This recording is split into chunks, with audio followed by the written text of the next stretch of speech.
Ike for president, Ike for president, Ike for president, Ike for president. You like Ike, I like Ike, everybody likes Ike for president. Hang out the banner, beat the drum, we'll take Ike to Washington. We don't want John or Dean or Harry, let's do that big job right. Just get in step with the guy that's hep, get in step with Ike. You like Ike, I like Ike, everybody likes Ike for president. Hang out the banner, beat the drum, take Ike to Washington. We got to get where we are going, travel day and night for president. Let Adelaide go the other way, we'll all go with Ike. You like Ike, I like Ike, everybody likes Ike for president. Hang out the banner, beat the drum, we'll take Ike to Washington. We'll take Ike to Washington. Now is the time for all good Americans to come to the aid of their country. Vote for Eisenhower. A Stevenson Kefauver Campaign Committee presentation. Peace is nonpartisan. Adlai E. Stevenson and Senator John F. Kennedy of Massachusetts discuss our most vital problem. I think that's right. I think, obviously, that the major issue in this campaign and the major concern of the whole world is the subject of war and peace. And clearly, everyone, whatever his politics, agrees that peace is must be the goal of America and of our generation. So the point, Jack, is not ends. We're all in favor of the same ends, which are peace. The real point is the means of getting there. Yes, Governor, I think that obviously with the development of atomic and hydrogen weapons, that war as a successful means of prosecuting policy has been eliminated, so that therefore the central problem of all of us is to develop policies which will protect the security of the country without war and which will check the advance of the communists. There are two great factors at work at the same time. One of them, of course, is communism, as you have indicated, the growth, the spread of communism all over the face of the earth. And the other is the revolution of the newly independent people. Many people forget, I'm afraid, that in the matter of a few years, more than half the human race has attained political independence for the first time in hundreds of years. And this would go on whether there was any communist problem at all. Well, I think, Governor, that's demonstrated by the three severe crises which the United States is involved in. Cyprus, Suez, and North Africa do not directly involve communism, but involve the desire of these people to be independent. And unfortunately, they regard the United States as the enemy of that effort and not its friend. Yes, and of course, communism always exploits these discontents and makes the most of it and turns them against us.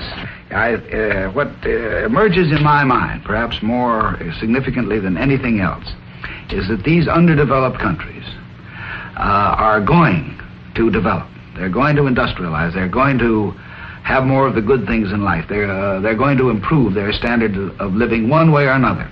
They're either going to do it our way, the free way, by consent of their people, or they're going to do it the Soviet way, the communist way, by involuntary methods, by forced labor, forced savings, and so on.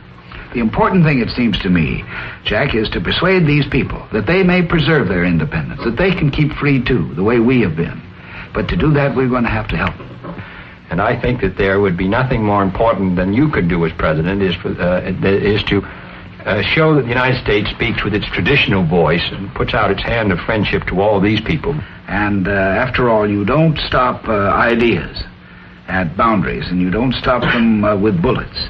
And basically this is a competition for people's allegiance, because they, at heart, we have all the advantage, because we are on the side of freedom and individual liberty. We must exploit this advantage. We must make people persuade them that we have their welfare, their improvement at heart too. This basic problem of maintaining the peace and holding our security, it seems to me, has three elements. First, to maintain our traditional allies and the friendship of our traditional allies in Western Europe. Secondly, to weaken the hold that the Soviet Union has on its satellite countries. And thirdly, to win, as we've already discussed, the friendship of these people now emerging. And that is the basic issue, the reassertion of American leadership, the enunciation, the pursuit of a coherent policy which commands the confidence of all of our friends in the world, and there are many. I think that is the first concern of any president of the United States, that it must be, if eternal vigilance is the price of liberty, it is also the price of peace.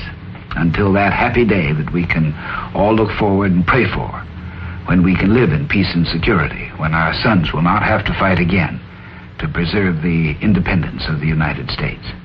We need a new leadership for a new America. Vote for Adlai E. Stevenson and Estes Keyvolver. What is the most important issue confronting the American people in this election campaign? There's no question about the answer that I have found in traveling all over this nation. Above everything else, the American people want leaders who will keep the peace without surrender for America and the world. Henry Cabot Lodge and I have had the opportunity of serving with President Eisenhower in this cause for the last 7.5 years. We both know Mr. Khrushchev. We have sat opposite the conference table with him. We know what peace demands. We will keep America the strongest nation in the world, and we will couple that strength with firm diplomacy. No apologies, no regrets. Always willing to negotiate for peace, but never conceding anything without getting a concession in return. Vote for Nixon and Lodge, November 8th.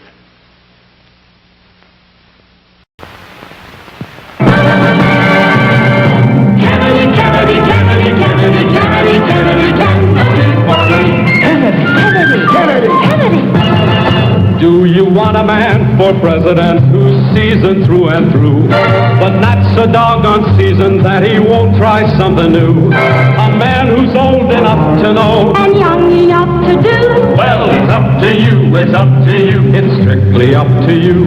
Do you like a man who answers straight, a man who's always fair? We'll measure him against the others, and when you compare, you cast your vote for Kennedy and the change that's overdue. So it's up to you, it's up to you, it's strictly up to you. Here's the Kennedy, Kennedy, Kennedy, Kennedy, Kennedy, Kennedy, Kennedy, for Kennedy, Kennedy, Kennedy, Kennedy, Kennedy, Kennedy. Ladies and gentlemen, here is Ambassador Henry Cabot Lodge. My fellow Americans, our responsibility is great. We must remain strong so that no nation will ever dare attack us. We must lead by our example, bringing about equality here at home, as the Declaration of Independence promised, so as to guarantee that the promise of the American Revolution, and not the menace of the Communist Revolution, will be the way of the future. This is the time for judgment, for dedication, but above all for experience and talent in high places. The next president must have all of these qualities, as does my running mate, Richard Nixon. Vote for Nixon and Lodge, November 8th. They understand what peace demands. 1, 2, 3, 4, 5, 7, 6, 8, 9, 10, 9, 8, 7, 6, 5, 4, 3, 2, 1, 0. These are the stakes. To make a world in which all of God's children can live, or to go into the dark. We must either love each other, or we must die. Vote for President Johnson on November 3rd. The stakes are too high for you to stay home.